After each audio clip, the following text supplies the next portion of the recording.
السلام علیکم every one, کیسے ہیں آپ سب لوگ؟ امید کرتی ہوں کہ بالکل ٹھیک ہوں گے۔ تو آج پھر سے میں آئی ہوں آپ سب کے لیے بہت ہی پیارے سے ناول کو لے کر۔ تو ہم آج اسے ہی پڑھیں گے، تو ہم جلدی سے ناول کو پڑھنا شروع کرتے ہیں۔ لیکن آپ نے چینل کو سبسکرائب کرنا اور ساتھ ہی ویڈیو کو لائک کر کے اپنی محبت کو شو کرنا ہے، جس سے ہمیں ہماری محنت کا پھل مل سکے اور ہمیں پتہ چل سکے کہ آپ کو کتنی محبت ہے ہم سے۔ نازیہ صبر کرو، میں جانتی ہوں کہ کسی بھی ماں کے لیے اولاد کا دکھ سہ پانا بے حد مشکل ہوتا ہے، لیکن صبر کے علاوہ انسان اور کر بھی کہہ سکتا ہے، کیونکہ انسان جانے والے کے ساتھ خود مر تو نہ سکتا ہے۔ اسی وجہ سے بچی زندگی کو صبر کے سہارے گزارنا تو پڑے گا ہی۔ تنزیلہ بیگم انہیں سمجھانے کی کوشش کر رہی تھی، لیکن نازیہ بیگم گمسم بیٹھی تھی۔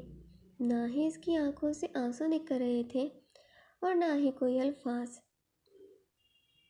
کہ تبھی تنزیلہ بیگم کو کال آئی۔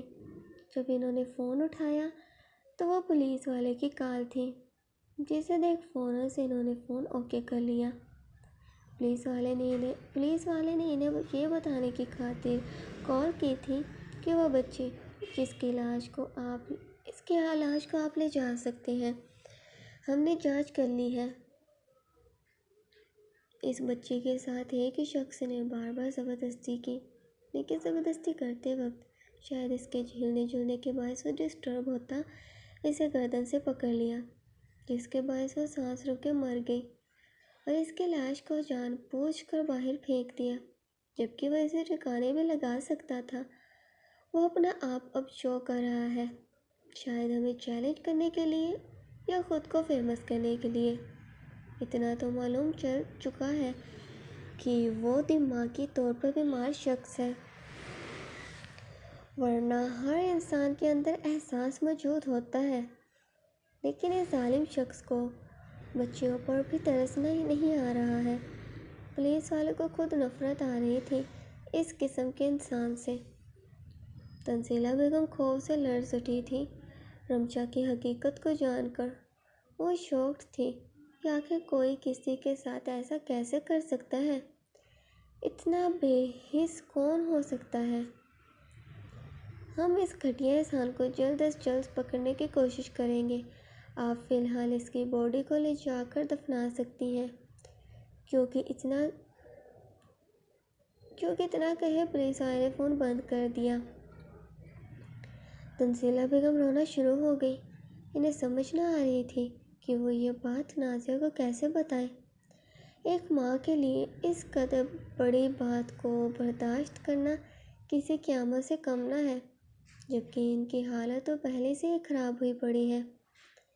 اسی پل ان کے دماغ میں صنم کا بھی خیال آیا کہ وہ یہ بات صنم کو کیسے بتائے کہ اس کی چھوٹی بہن رمشا اس دنیا سے جا چکی ہے، اسے کسی نے مار دیا ہے، وہ بھی اتنا کچھ کرنے کے بعد۔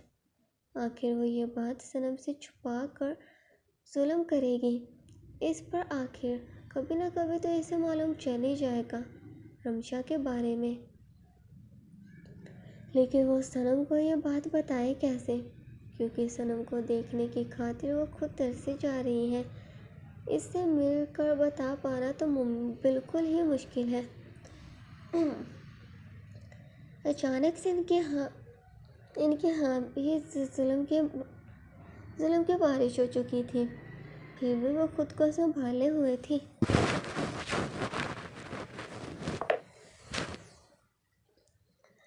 ماس، تم کہاں بیزی ہو؟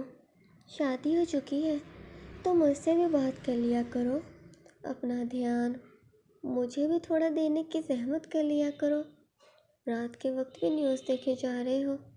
ریموٹ کو اٹھائے وہ ٹی وی کو بند کر دی، ماں سے شکوہ کرنا شروع ہو گئی۔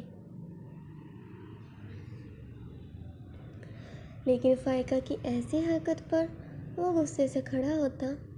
یہ کیا بدتمیزی ہے؟ واپس کرو مجھے ریموٹ۔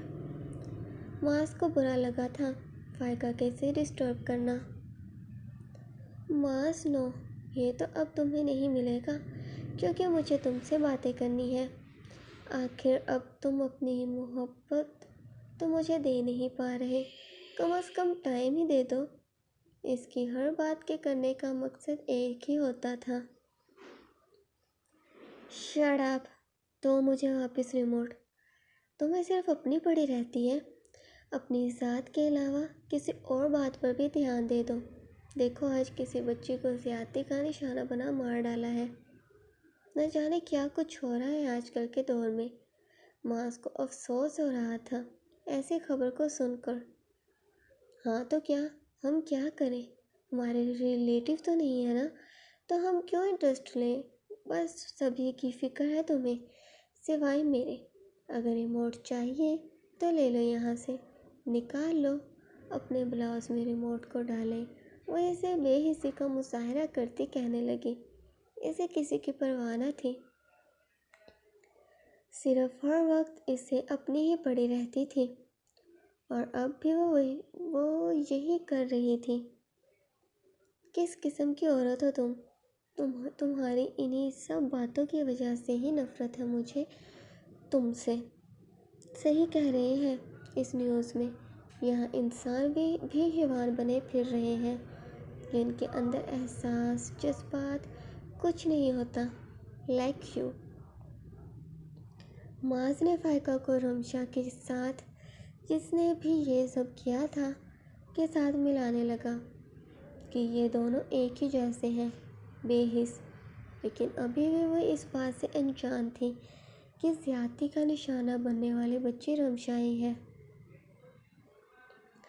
یہ خود غرضی نہیں بلکہ سمجھداری ہوتی ہے۔ دوسروں کی پرواہ کرنے والے بیوقوف ہوتے ہیں۔ فکر کرنی ہے تو اپنی ذات کی کرو، کیونکہ وہی کام آتی ہے۔ وہ ایک بے شرم لڑکی تھی، اسی وجہ سے معاذ کے اسے اتنا سب کچھ کہنے کے باوجود وہ نارمل طریقے سے بات کی جائے۔ رکھو تم اس ریموٹ کو اپنے پاس، پاگل لڑکی۔ اگر یہاں پر رہنا ہے تو میری جیسے بننا ہوگا، خود کو بدلو ورنہ نکل جاؤ میرے گھر سے۔ آخر معاذ نے فائقہ سے کہہ ہی دیا کہ وہ یا تو خود کو بدل لے یا پھر وہ اس کے ساتھ اس کی زندگی میں نہیں رہ سکتی۔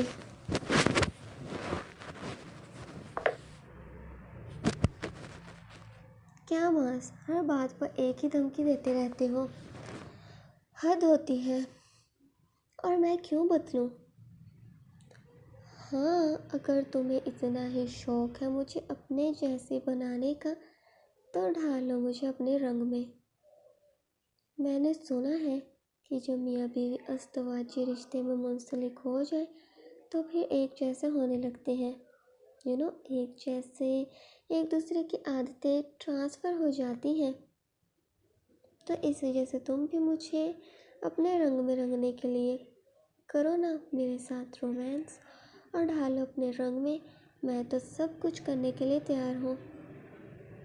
جانتی ہو کہ تم بھی ایک نفسیاتی مریضہ ہو جس کے دماغ میں صرف اور صرف ایک ہی بات گھومتی رہتی ہے۔ اگر اتنا ہی شوق تھا ان سب کا تو کر لیتی شادی کسی ایسے مرد سے جسے دن رات صرف اور صرف یہی کام ہو۔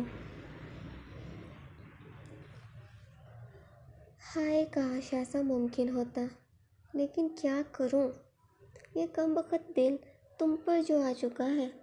لیکن تم بھی تو مرد ہی ہو، تمہارے اندر بھی تو ویسے جذبات آتے ہی ہوں گے، لیکن خود کو سنبھالے بیٹھے ہو۔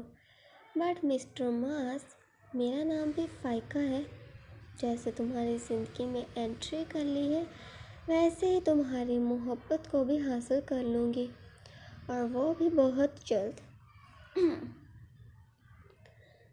وہ بڑے ہی دعوے کے ساتھ بول گئی، ناممکن ہے یہ، تم نہ ہی میرے قابل ہو اور نہ ہی میری محبت کو حاصل کر پاؤ گی۔ معاذ بھی کانفیڈنٹ ہوئے سے کہنے لگا، جسے دیکھ وہ ہنستی ہوئی ریموٹ کو اپنے بلاؤز سے باہر نکالے معاذ کی طرف کیا، یہ لو اور دیکھ لو ٹی وی۔ لیکن معاذ پورا سا چہرہ بنائے، رکھ لو اسے اپنے پاس ہی، غصے سے کہتا وہ اپنے کمرے کی طرف چلا گیا، اور فائقہ منہ بنائے صوفے پر بیٹھتی